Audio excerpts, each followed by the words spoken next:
Good evening, folks. Just wanted to give you a quick update here. I'm beginning to work on creating the intermodal yard, and I needed to, as I said in my last video,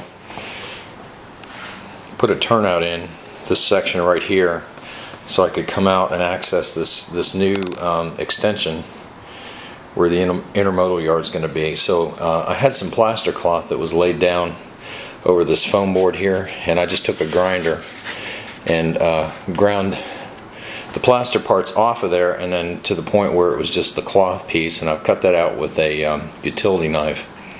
And what I'm going to do is take some of this foam track bed that I've got laid out here, and the reason it's laid out, it was rolled up and I needed to flatten it, so that's why the tracks are laying on here to help hold this thing down. But what I plan on trying to get accomplished tonight is to get the road bed for the track in place, and be able to come over here and at least maybe get the track in, maybe kind of lay out where the turnouts are going to go, and see just exactly how much length I can get on these sidings here. So I'm going to sign off for now, and I'll be back shortly once I get this road bed cut and laid in here, and we'll go from there. Just wanted to pick up here. I've got the foam road bed laid down in here now, where I'm going to come off with my switch, and I've approximated what I think is going to be about a 22-inch radius, just to kind of give you an idea of how this is going to track around here. So these tracks that you see here are 18-inch radius, and if I set that on there about here, actually move this up here a little bit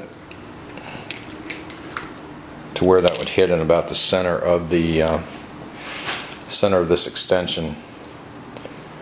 I'm thinking this is 3 to 4 inches, so I may be off a little bit. I may have this a little bit to the left, but the reason I'm shooting for 22 is that a lot of the well cars have a restricted turning radius. The trucks underneath the cars will kind of hit on the frame if you try and go much less than 18. I've had some issues with the trucks hitting on the 18-inch radiuses here, so that's why I was trying to go to 22. However, I may have to rethink that, because if I come the whole way over here before I enter, put in my first turnout, I'm going to lose probably 8 or 9 inches worth of length on those tracks. So I guess what I may do is maybe rethink to see if there's a way that maybe I can use 18-inch on here, and maybe modify some of the frames on the well cars a little bit so that they'll track in on an 18-inch radius. I may do that and just kind of see how that works. I wanted to show you guys that if any of you have used these foam pins before, you can get these things from Woodland Scenics, and they'll sell them to you for, I don't know, $5 or $6 for a container. Or you can go to Walmart, and they're called, I think they're called document pins. They're in the office supply section, and they come in a container like this. And I don't know, you probably get 100 of them in here for like $1. So same exact things that you can get from Woodland Scenics, you can get at Walmart or any of the dollar stores for about 25% the cost. And I just use these to temporarily temporarily tack down the road bed as to where I'm going to put it, and then once I get it in place, tack down, I'll take a magic marker, a Sharpie, and just outline the edges here, and then I'll come back with hot glue and lay down some hot glue between those lines that I mark, and then come back and lay the road bed on the hot glue. I'm not going to have road bed up on this extension. What I'm going to do is stop the road bed right here where there's a seam in the extension.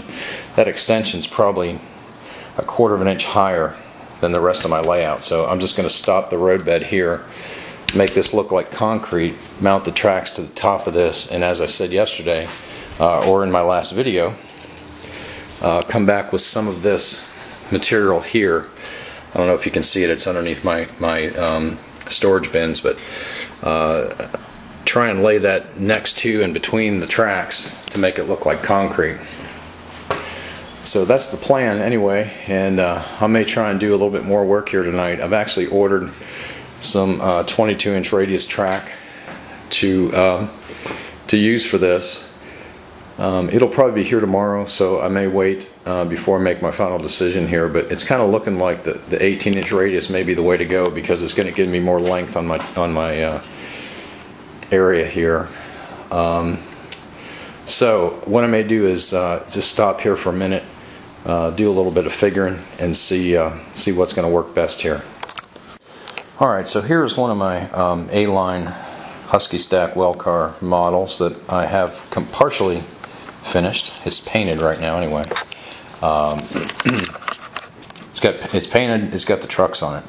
But what I wanted to show you, this is a section of 15-inch radius track here, and it looks like my clearance is going to be okay. The flanges on those wheels are probably a 1/16 of an inch away from that body there. I've got some other well cars that I think actually hit, so I may just be able to take a Dremel and with a little grinding stone on it, cutting wheel, and just cut a notch in there, just enough to let those flanges clear. So if I have to do that, I will, but I think what that's going to do is allow me to use 15-inch radius coming off of this turnout here, and it's going to gain me probably 8 to 9 inches of additional siding here over in my intermodal yard. So I think that's what I'm going to do.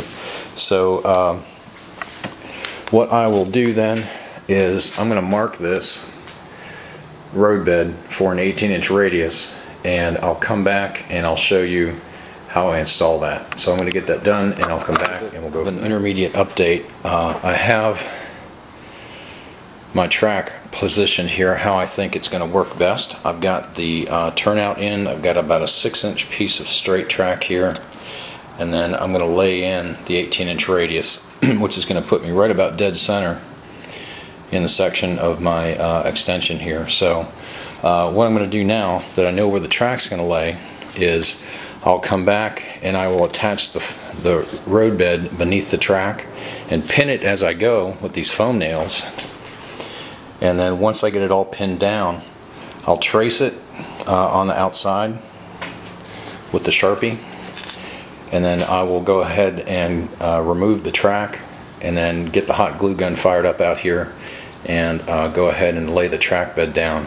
And as I said, it's only going to come to about right here where this break is, so I don't have much to lay down, so it should go fairly quickly. But so that's kind of the next step that you'll see is how I'm going to prepare that and then go ahead and mark. Alright, so I've got the track bed spiked down with these foam nails, and I'm just using the holes in the track that you would normally put track spikes in to hold the track and the foam together. And I've tried to line it up pretty well. So I'm going to go ahead and mark this now. Again, it's just taking a big Sharpie and drawing a line along the edge here, right to this point, and also on the outside.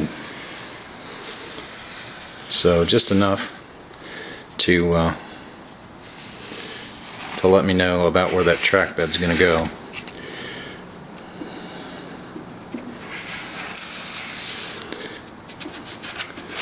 Alright, so next step, remove the track, remove the nails, get the glue gun fired up, and the last thing I'll do here is I'm going to cut this foam right here, cut this track bed right here so it butts up against the edge. Alright, so while the glue gun's heating up, you can see the outline of where the roadbed is going to go here on the sub roadbed. So I think what I'll do is I'll start at this end, probably with the track bed, tack it down here first, and then just follow my way back. That way I can take up any gaps that I may have back here by the turnout either with this or maybe some putty of some type, but I think it's going to fit fairly closely. So I'm going to go ahead and spread the glue. I'm going to need 2 hands to spread and tack, so I will be back when it's finished. So there you have it. Road bed is down, glued, tacked in place. So I'll let that dry for a while before I try and set any of those track sections in there. I've actually got, I've run out of rail joiners, so I'm waiting for some of those to come as well. What I may do is take a trip over to Lowe's and see if I can't find maybe a quart of mismatched paint in their scrap bin over there, just in a gray color that might look like concrete. So and see what I can find, and then if I can find something, maybe I'll come back and paint this tonight. So it'd be nice to get at least that down and painted so it's dry. But so anyway, that may be it for tonight on the update, but just wanted to keep you guys abreast of the progress, and appreciate your comments and your watching, and talk to you soon. Thanks.